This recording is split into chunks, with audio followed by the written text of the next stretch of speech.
exhausted, but I'm still excited. We are at our last Fan Fest F1 in Miami, and we are in the heart of Wynwood. So let's go in and check it out.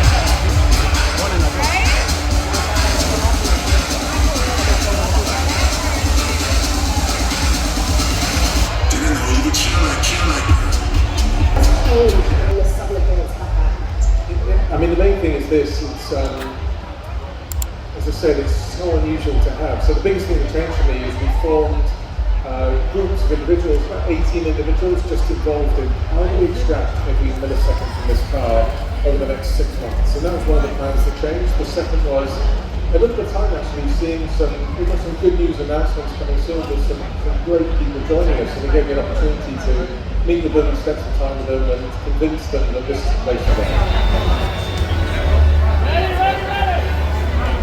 Fireworks on the street, fireworks. Getting very quick. Getting it off.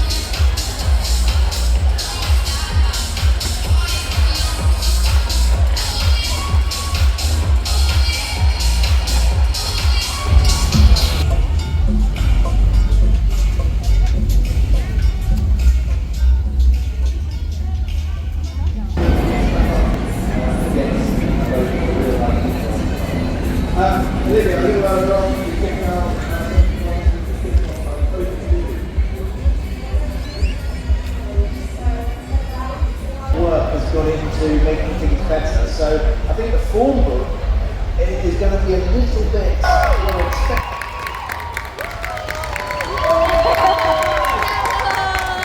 Hello, welcome.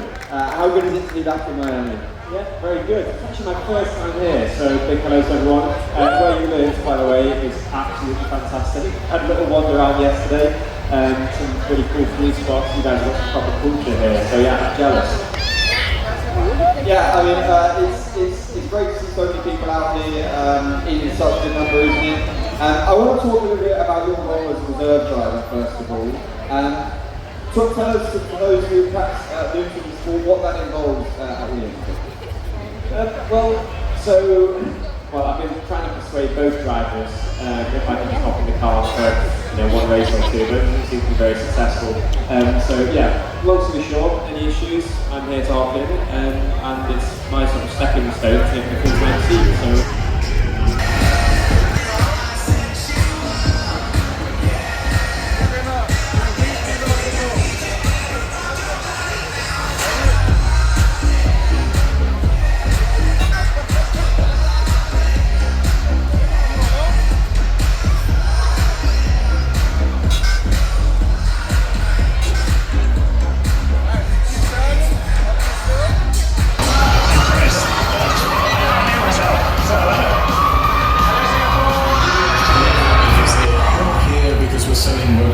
Or selling fizzy drinks. We're here because we're a racing team.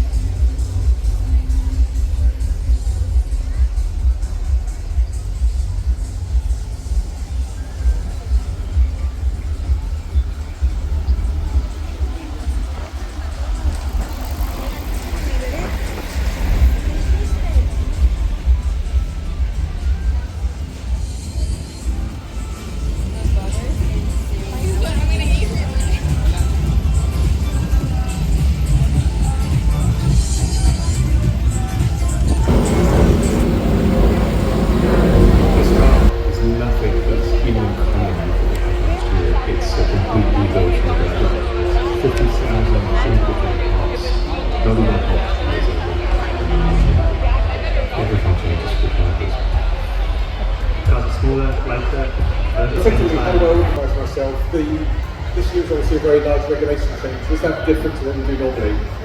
Short answer, yes. I mean, the team principal activities, they're different team on team. For me, I have some commercial responsibilities. I have responsibilities towards the technical side of the team, responsibilities for bringing people in the future, and then developing in a sort of 3 and 5 year plans.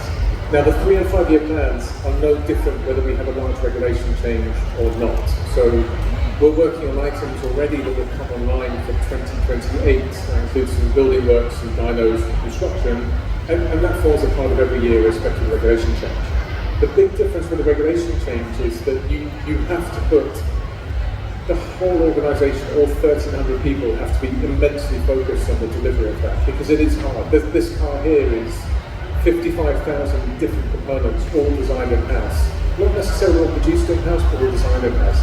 And they have to come together within a 2-week period. And that burst is so tough for a team that it does change your accountability. You're really into the short term of delivery, which means you're not as much focused on the long term anymore. The second thing with regulation change is it really does throw everything up in the air. So everything you knew, you can almost throw away. And that changes how you focus the team. So you don't want to be so focused on tomorrow that you make mistakes and don't invest in the right forward direction in the future. But now that we're through the winter, really our focus is back into a 3-year plan and a 5-year plan of we want championships, are we doing everything right to be able to achieve that?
Quite some time ahead of several guest appearances as part of our bumper show. I will just shout out quickly all the fun things we're about to see and do, from Barclays and the Pin Stop Challenge, the Komatsu Haul Truck Simulator.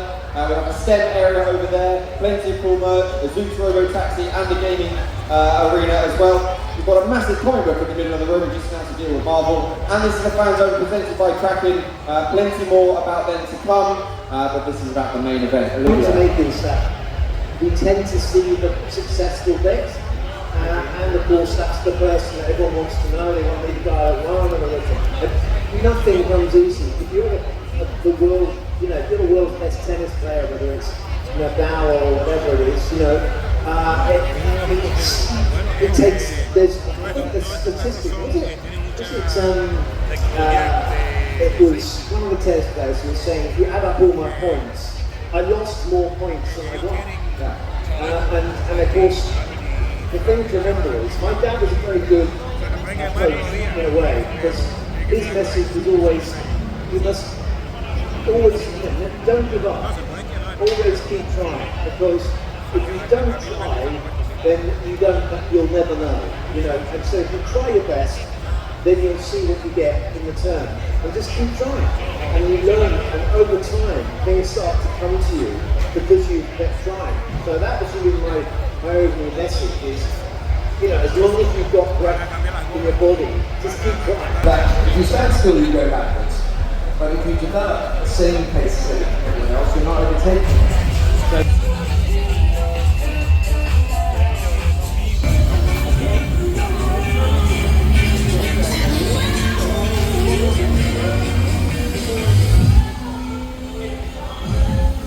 passionate about something, absolutely go for it. I just love that for them and just try and push them to it because that's what's made me happy. So if that makes me happy, then find your thing and go for it.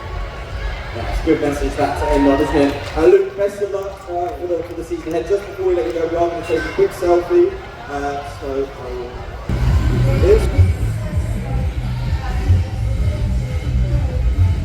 Sprint 2. We've got up to 4 if he needs them. $15 he's turned down.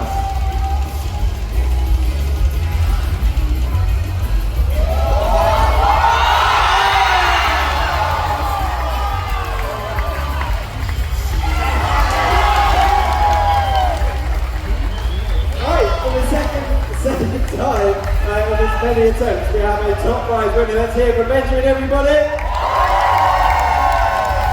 As you make your way upstairs, I just got off the plane, so haven't shaved. Sorry about that. What do you make of Miami? It's of course a ton of it.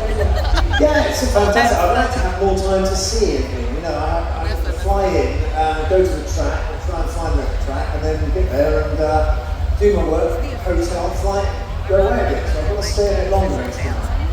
Yeah, it is a cool city. I will come back to Miami shortly, but I want to get, first of all, your thoughts on the season so far. It's been a little while since we had any F1 action. But if you do cast your mind back, yeah, absolutely. But if you can cast your mind back to 5 weeks ago, what have been your thoughts on the new season, the new regulations and all of that? Okay, so yes, a little bit of controversy. I think some fans liked it, some didn't. You know that I thought the races were quite exciting, but of course you can't have cars slowing down suddenly and all this business. So the drivers are a little bit worried about that. They've made some changes, but they're experimenting. They'll fine tune it, and eventually, hopefully, we'll get some really good flat-out racing again. Quite an unexpected break, as I said.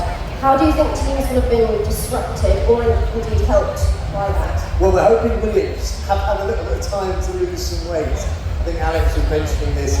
You know, we needed a bit of time to get the car down to weight. It started off a little bit behind everyone. So hopefully that's, you probably know more than I do, but I think they've been out there with the grinder or something to try and shed some weight at the factory, but they've had lots of time to do that.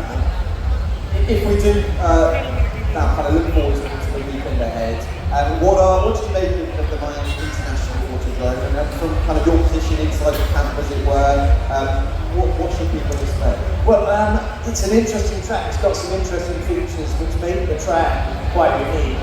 And I'm going to have to learn it because I have to do some hot laps, I think, tomorrow, and I have never been around it, so I don't even know where the corners go. I only know it from the television. But so if you're a passenger with me tomorrow, then bear with me. I'll get it right.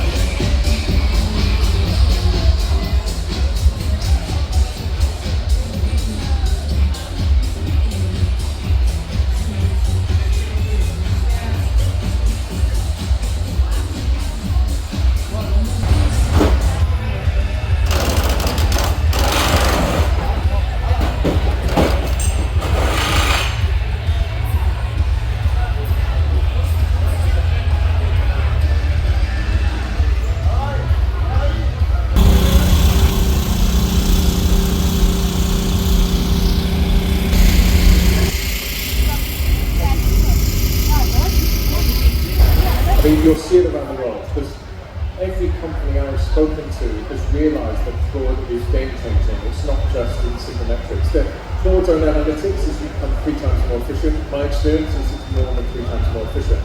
It's able to sift through data very quickly and give you the key aspects of what you're looking for. So whether we're developing models that help us understand where to find performance, or even in commercial, it helps us now actually pinpoint companies out there who will be a very good fit for Williams. And it's not a human being with a Rolodex, which is how we did it 10 years ago. You can actually scan the entire world pretty much overnight and come back to it. So there's applications all the way from aerodynamics to race strategy to commercial. There's thousands of applications. And that's in just 2 months of working with it. I've had a few practice rounds and now it's for real. Let's go. 5 laps behind. Away. Wow. Big win.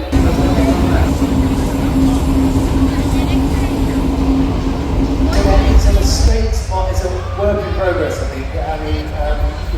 Miles has come in and he's seen what he's got at the factory, and he clearly wants to upgrade Williams so that they are the fighting force that we want them to be at the sharp end. But it's going to take a bit of time because the organisation of the Formula 1 team now is incredibly sophisticated, and to get things to be produced on time in the right way and the right quality under the pressure of competition is a really mammoth task.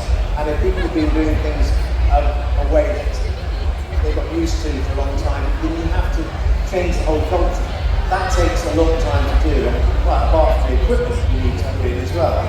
So a huge job to change the Formula 1 team and bring it into a position where it can produce a car and produce all the changes through the season as quickly as needs be and to the right standard. So that is the major task. It's going to take a while, but hopefully we're going to see some progress this season.